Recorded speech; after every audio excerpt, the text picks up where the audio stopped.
Today is going to be a really exciting video. Not only is it a creative and fun refashion challenge, but it's also a collaboration with another YouTuber named Evelyn. We are both going to refashion a men's shirt and really try to push ourselves creatively.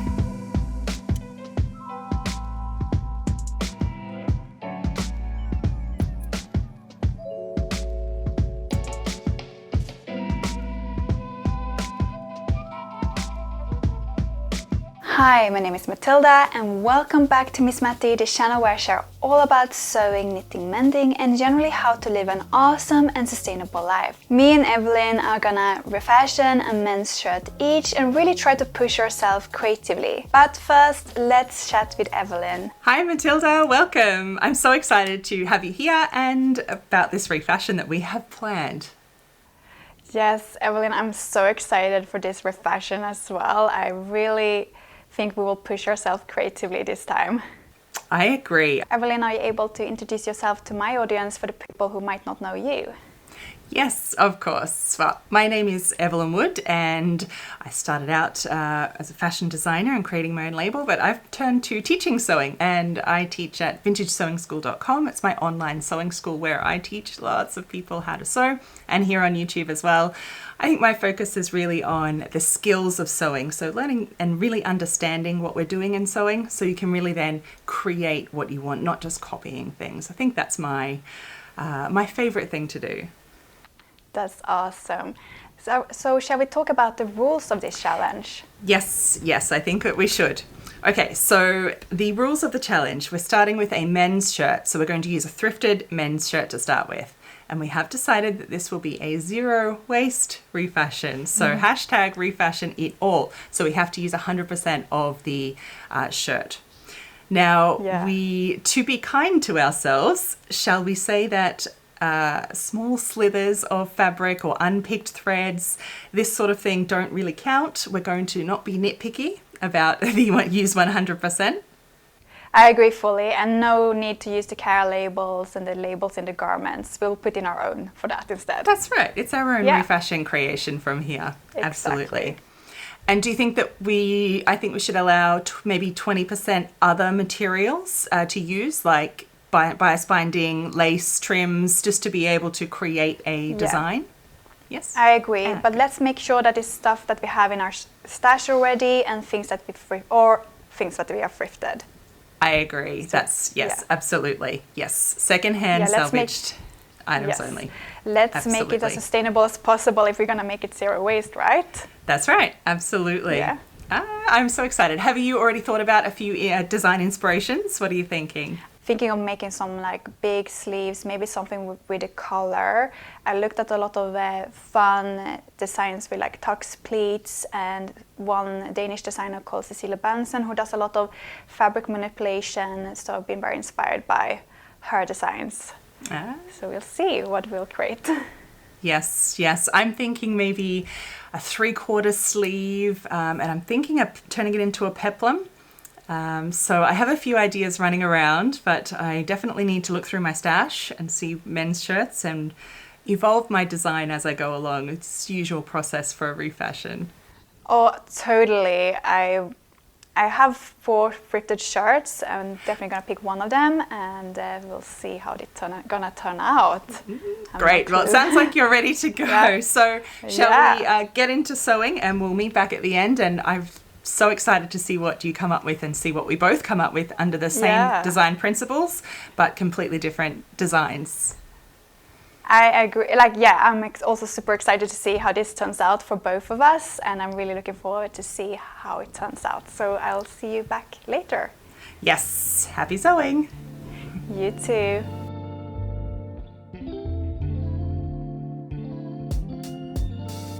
As I mentioned earlier, I thrifted 5 potential shirts and then I decided between 4 of them for this project.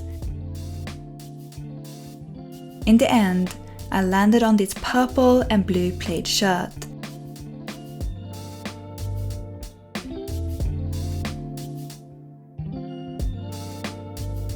So I picked this shirt in the end. I think we can make something very exciting with this whole using everything in the shirt idea.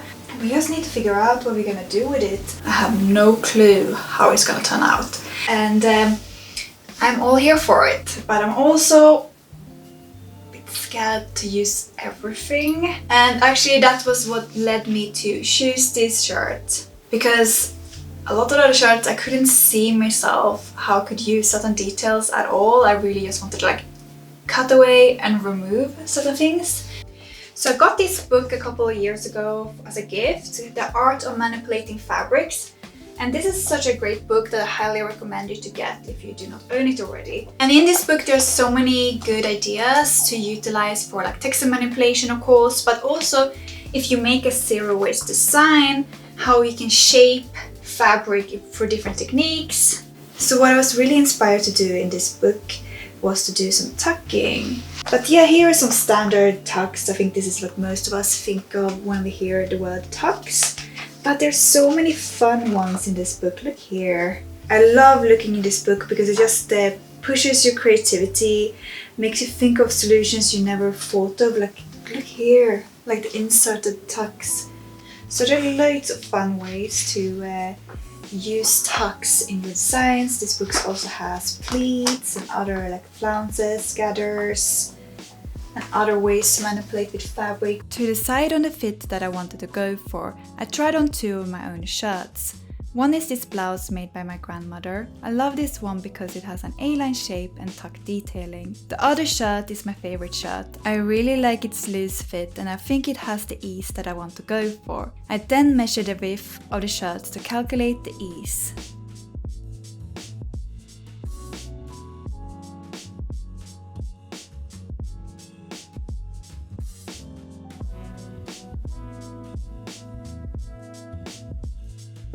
So now I have calculated how wide this shirt is around my bust area. So I measured here and it is 130 centimeters all around, and when you measure the 2 shirts that I have, they are 112 and 113 centimeters. So we need to take off around 18 centimeters or so.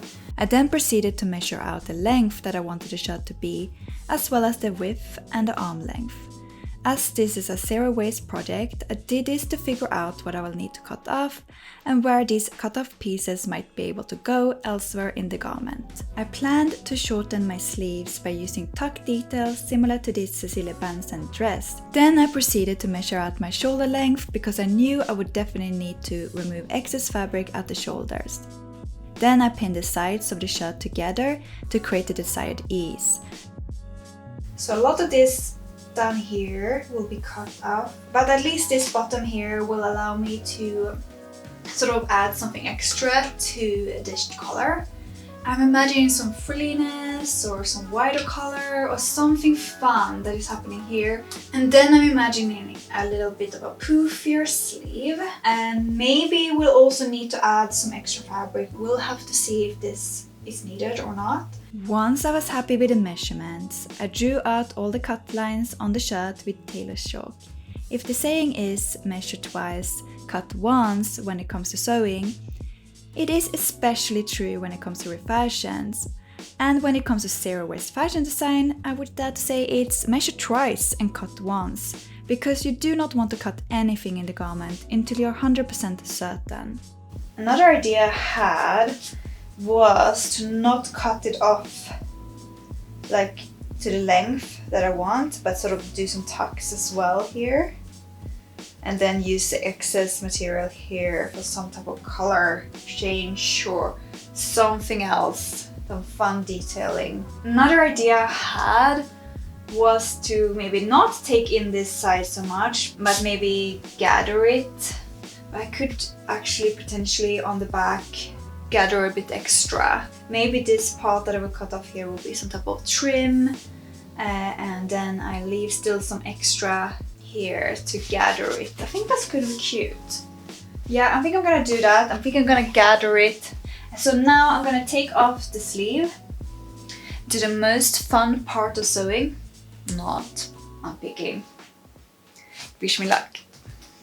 Then I proceeded to unpick the sleeves from the shirt whilst watching Vincenzo on Netflix. I was initially very skeptical about this K-drama due to its silly sounding plotline about a Korean born that works as a consigliere for the Italian mafia, that then goes back to South Korea and together with lawyer Hong Seo-young goes against a huge conglomerate and gives them a bit of their own medicine.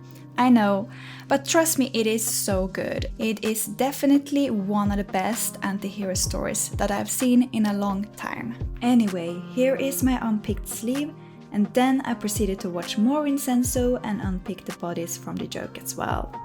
I folded and pinned the desired length on my shirt to help me figure out what I could use the bottom of my shirt for.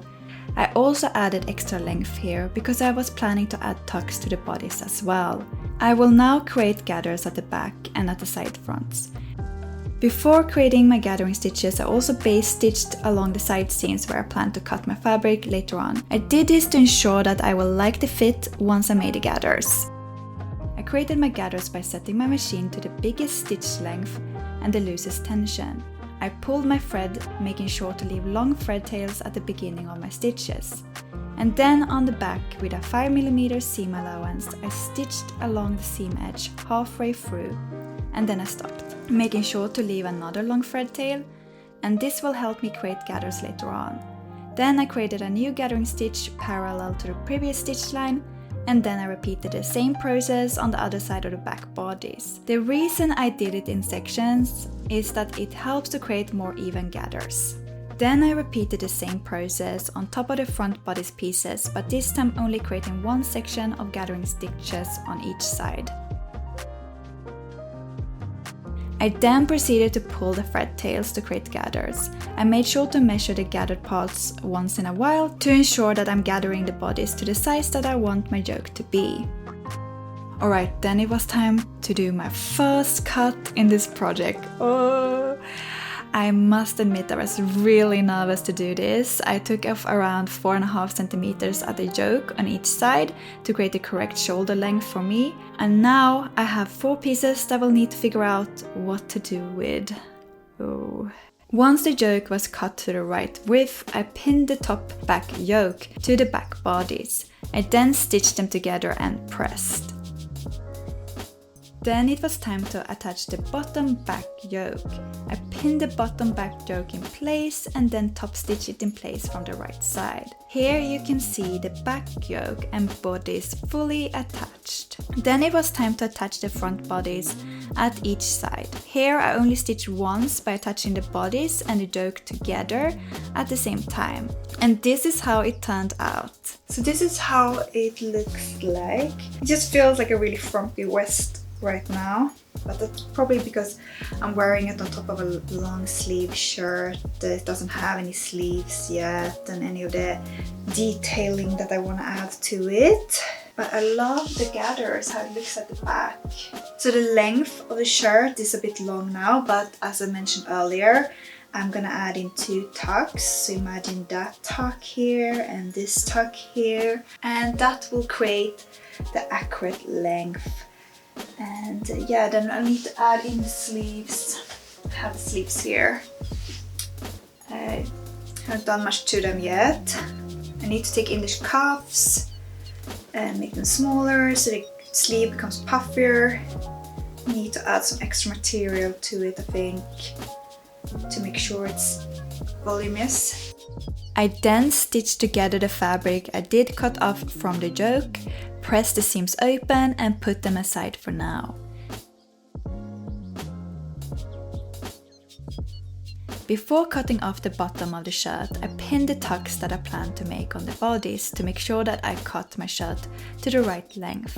Then, the next day, I finally did cut off the bottom of my shirt. Sadly, I lost the footage of this part of the process, but here I am playing around with the cut off pieces to figure out what to do with it.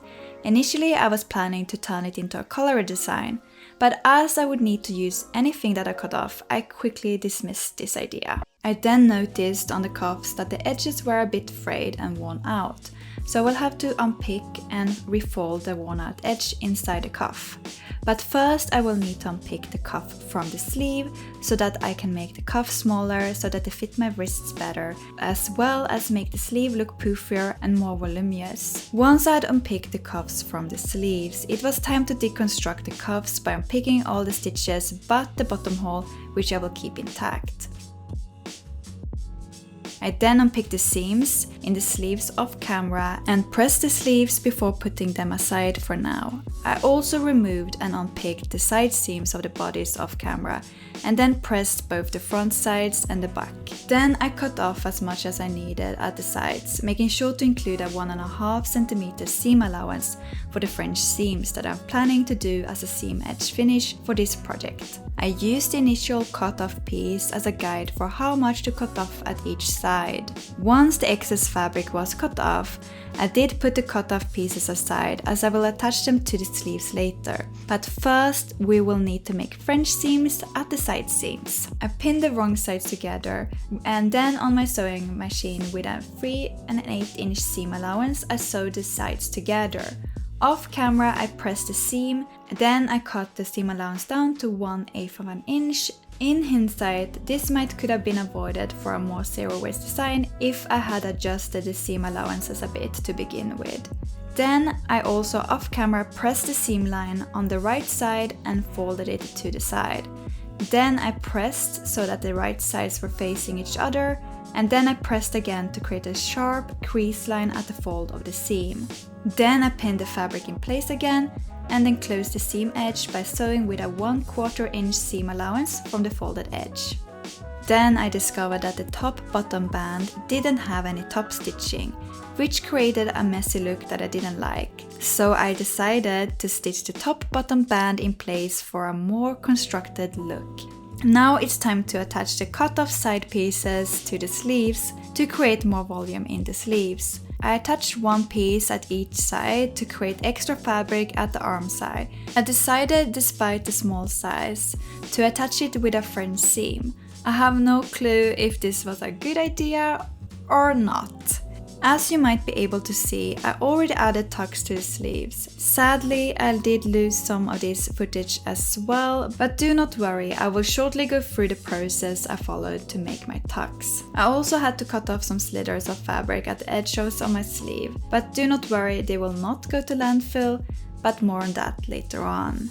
I decided to make graduated tucks on both the sleeves and the bodice. This means that the tuck width slowly increases from top to bottom of the shirt.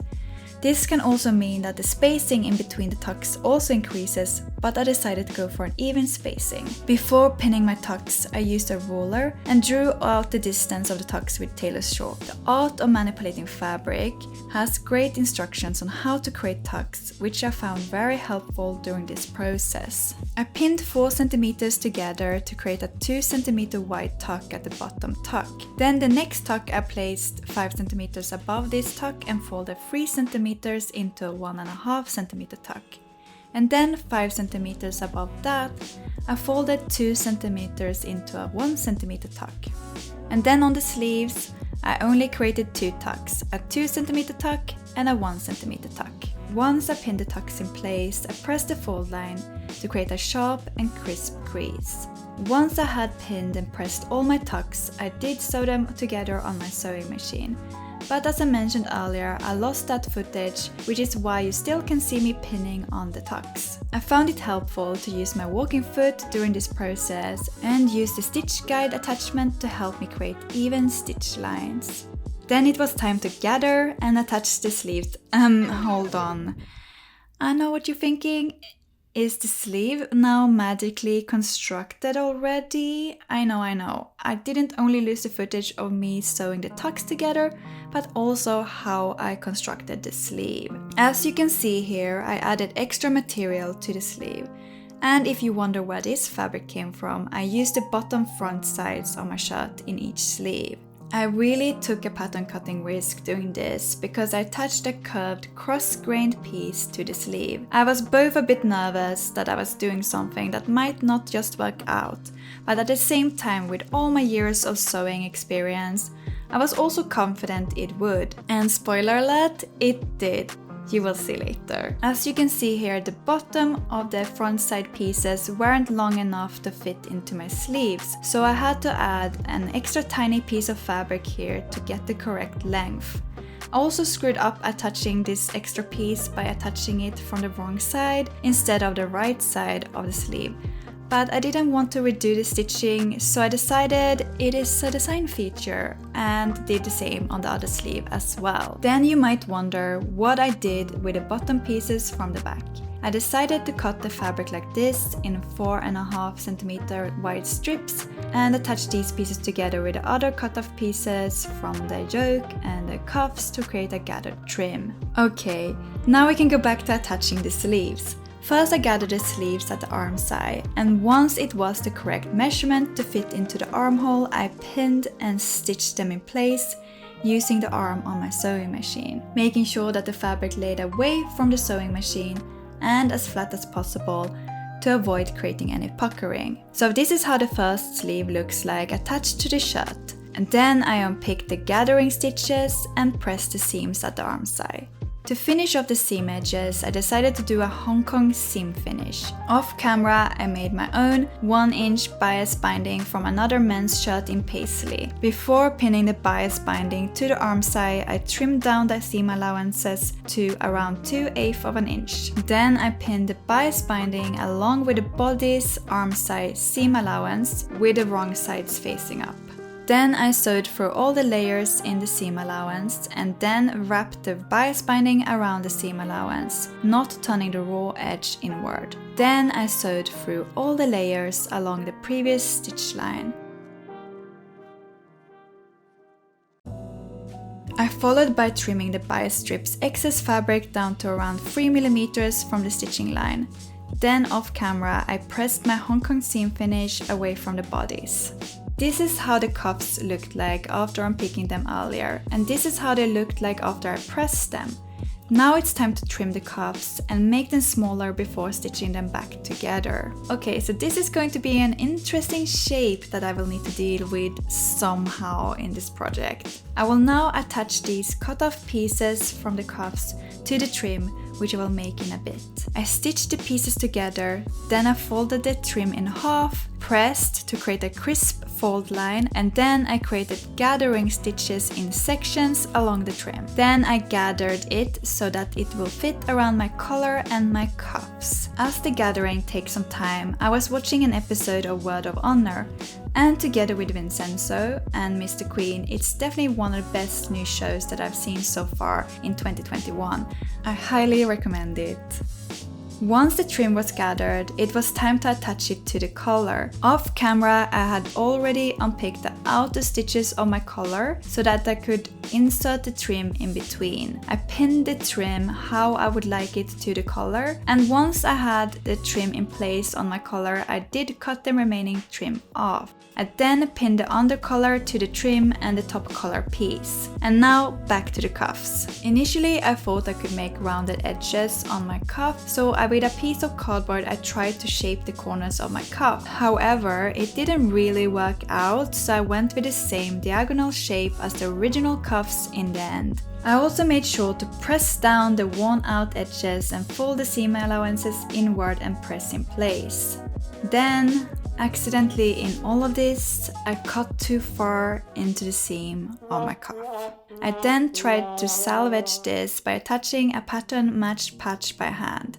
I must admit that I was very annoyed with myself when this happened, and at the time it really felt like I had ruined the whole garment. But once I was done hand stitching, I pressed the patch, and now you can barely notice the patch unless you really stare up close on my cuffs, which I assume very few people will do anyway. Then I folded the bottom pieces of the cuff, pressed and started to place the trim in between the two layers of the cuff. To hold the trim in place, I base stitched it in place with contrasting thread, and then I did the same to hold the trim in place in the collar as well. Once they were all base stitched, I pressed the collar and the cuffs, and now look how cute my cuff will look like.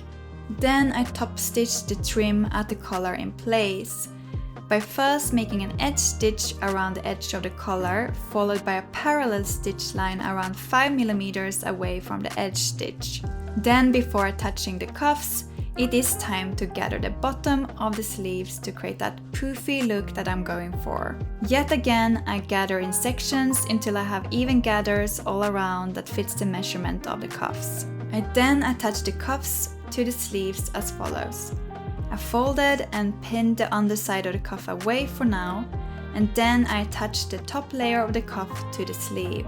I then folded the edge of the underlayer down and gave the cuffs a press. I then, from the right side, top stitched through all the layers and then continued top stitching along the edge of the cuff and the trim.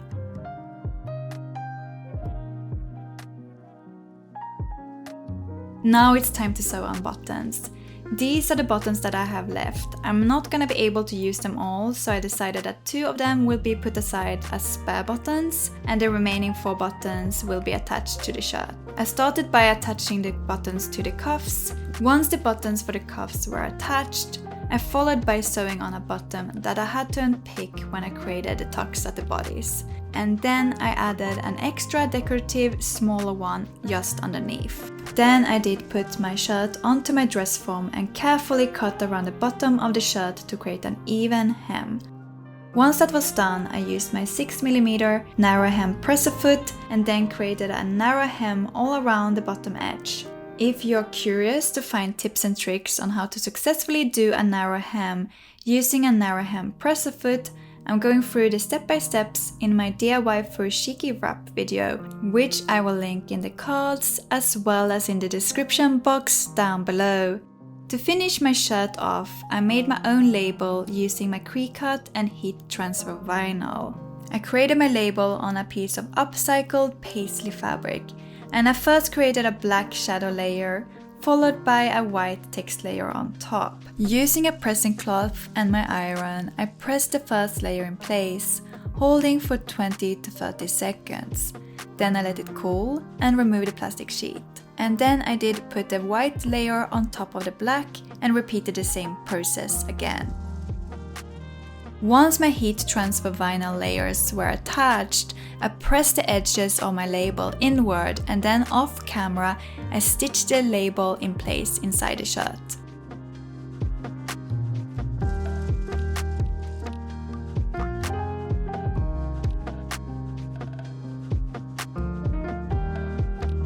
So here is my fabric basket that I use to store my fabric cutoffs, threads and so on whilst I'm working on a project. And here is some things that I couldn't really reuse into this project. But do not worry, it's gonna be a zero waste project.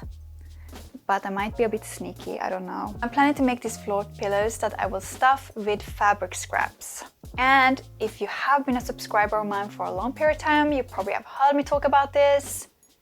I know, I've been saving up for almost 5 years to make this project happen, and it's time. I have a lot of bags. Here is just one, and this is far from the only one that I have saved up. I think I have 5 at least of these, so we can do quite a lot of floor pillows. Next product I will upload here on this channel will be the floor pillows. I need to really get this project done. So now you know.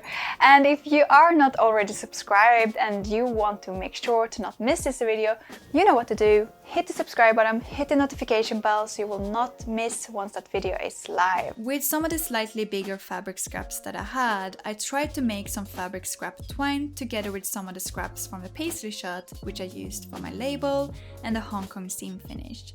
If you want to find out how I did it, I will link to a tutorial in the description box down below.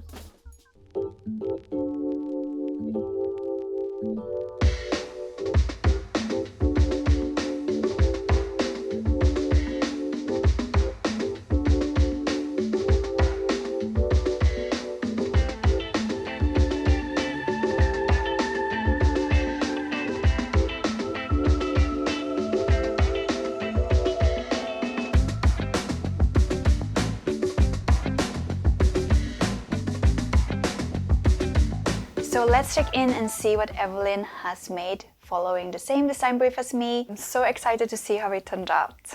Well, I had so much fun doing this refashion. I started with deconstruction. The 3/4 sleeves that I cut off, the neckline, I finished it with a bias facing, and I reused the collar as a special little belt that really helped emphasize my peplum, which was the next thing that I did. And I reused the edges of the sleeves as little tails. Cute, right? And if you want to see the whole process, come watch it on my YouTube channel, Evelyn Wood, and I hope that you actually try your own Refashion It All challenge as well. I've linked Evelyn's video in the description box down below so you can check it out and see the whole process of her making this awesome refashion. And if you want to join us doing the same zero waste challenge and refashion something and use everything in that garment, you can do so. Remember, if you share your project on Instagram, to tag us both, me at Miss Matti and Evelyn at Evelyn_Wood, using the hashtag #UseItAllRefashion. We are really excited to see how your projects turn out. I really hope you liked this refashion challenge, and if you did, do not forget to hit the like button, and until next time, bye!